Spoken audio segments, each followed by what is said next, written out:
Tabe salamat limuna latai, salam sahujud karendeng malempang. Adil Katalino bacuramin kasaruga basengat kajubata. Arus. Kalimantan Tengah merupakan salah satu wilayah di Indonesia yang hampir setiap tahunnya mengalami kebakaran hutan. Sebagian besar hutan di Kalimantan merupakan wilayah dengan tanah gambut, di mana tanah gambut sendiri merupakan tanah yang dapat menyimpan kadar karbon yang sangat tinggi. Kadar karbon yang tinggi itu dapat menimbulkan masalah apabila terjadinya kebakaran, yang mengakibatkan pelepasan emisi gas CO2 yang besar ke atmosfer. Emisi gas CO2 ini nantinya akan menimbulkan masalah efek rumah kaca, yang dimana persentase gas CO2 merupakan persentase yang paling tinggi dibandingkan dengan senyawa lain. Karena itu, kami memanfaatkan potensi tanah gambut terbakar sebagai sumber karbon aktif. Gambar di samping menunjukkan penelitian-penelitian terdahulu untuk mengurangi emisi gas CO2 di udara.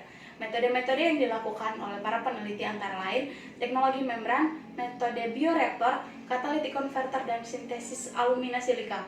Namun, metode-metode tersebut masih memiliki kekurangan, di mana dalam prosesnya diperlukan energi yang besar dan sistem kontrol yang kompleks.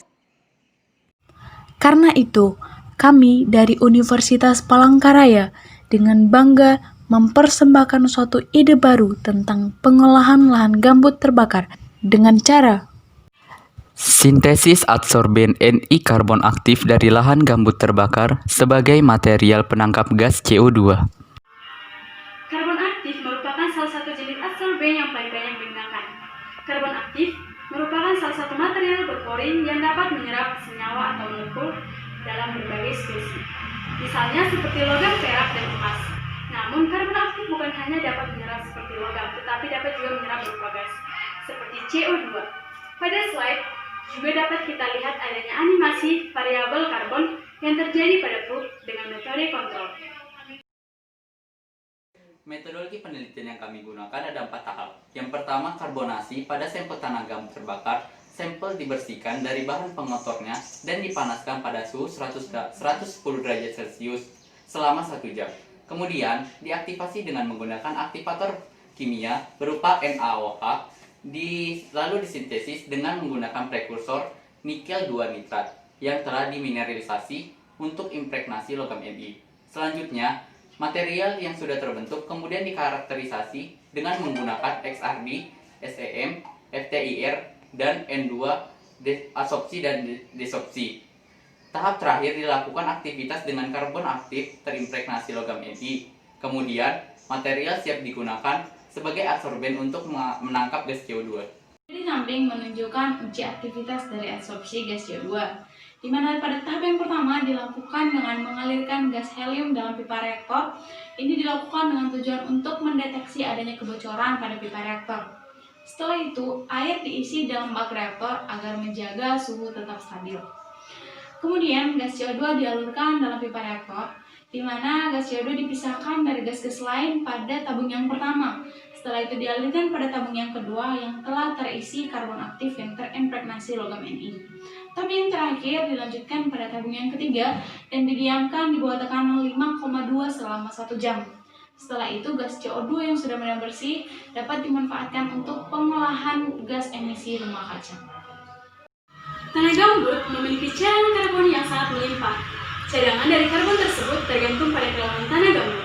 Pada kedalaman tanah gambut 7,2 sampai 8 meter, memiliki cadangan karbon sekitar 31.262,26 ton.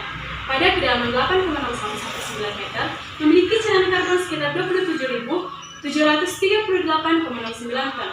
Pada kedalaman 9,01 sampai 10 meter, memiliki cadangan karbon sekitar 36.356,81 ton. Dan pada kedalaman lebih dari 10 meter, memiliki cadangan karbon sekitar 37.374,53 ton. Di mana nantinya cadangan karbon tersebut dapat dimanfaatkan sebagai penyedia material karbon aktif. Pada gambar di samping, kita dapat melihat hasil uji karakterisasi karbon aktif yang telah terimpregnasi oleh logam Ni menggunakan XRD, di mana kita dapat melihat adanya peningkatan puncak-puncak difraksi yang semakin sempit dan tajam pada suhu pemanasan yang tinggi. Ini sesuai dengan standar ICCD 780552. Ini akan mengindikasikan keberhasilan sintesis Ni karbon aktif. Pada slide di samping adalah karakterisasi karbon aktif terimpregnasi Ni menggunakan SEM. Hasil menunjukkan bahwa karbon aktif memiliki permukaan berpori dengan bentuk dan ukuran yang berbeda akibat keberadaan logam Ni pada karbon aktif yang bertindak sebagai pengambang sisi aktif dari adsorben. Pada slide ini menampilkan karakteristik dari karbon aktif terimpregnasi Ni menggunakan FTIR untuk mengetahui karakteristik gugus fungsi setiap material dari spektra FTIR. Pada gambar di samping dapat terlihat bahwa terjadinya regangan getaran pada ikatan atau gugus pada material Ni. Pada gambar menunjukkan bahwa katalis NiC terutama pada frekuensi Ni 700 memiliki kemampuan absorpsi yang kuat terhadap CO2. Karbon aktif murni memiliki luas permukaan yang lebih besar dibandingkan dengan Ni karbon aktif. Hal tersebut mengindikasikan keberhasilan impregnasi Ni ke dalam pori karbon aktif, sehingga terjadi penurunan luas permukaan. Tabel tersebut juga menunjukkan adanya peningkatan luas permukaan seiring meningkatnya suhu pemanasan hingga 700 derajat Celcius dan kembali terjadi penurunan. Hal ini menunjukkan bahwa suhu pemanasan yang optimal untuk mendapatkan Ni karbon aktif dengan luas permukaan yang besar adalah 700 derajat Celcius. Grafik di samping menunjukkan karakterisasi menggunakan N2 adsorpsi-desorpsi. Hasil karakterisasi Ni karbon aktif dengan menggunakan N2 adsorpsi-desorpsi menunjukkan bahwa adsorben Ni karbon aktif termasuk ke dalam isoterm tipe 1 dan 4. Hal ini mengindikasikan bahwa adanya struktur pori hierarki yaitu mikropori dan mesopori yang disebabkan oleh adanya logam Ni karbon aktif yang terimpregnasi ke dalam pori karbon aktif. Pada gambar di samping, kita dapat melihat hasil uji aktivitas CO2 menggunakan Ni karbon aktif, di mana aktivitas Ni karbon aktif dalam mengabsorpsi CO2 terhadap waktu mengalami peningkatan dari 2,16 mmol per gram menjadi 2,77 mmol per gram. Hal ini menunjukkan bahwa MdNC memiliki mikroporositas yang lebih tinggi, sekitar 29,8% dibandingkan dengan NMC, yaitu 18,3%. Sehingga karbon aktif yang telah terimpregnasi oleh logam, baik logam Mg maupun logam Ni, menunjukkan daya aktivitas penyerapan yang lebih tinggi terhadap CO2.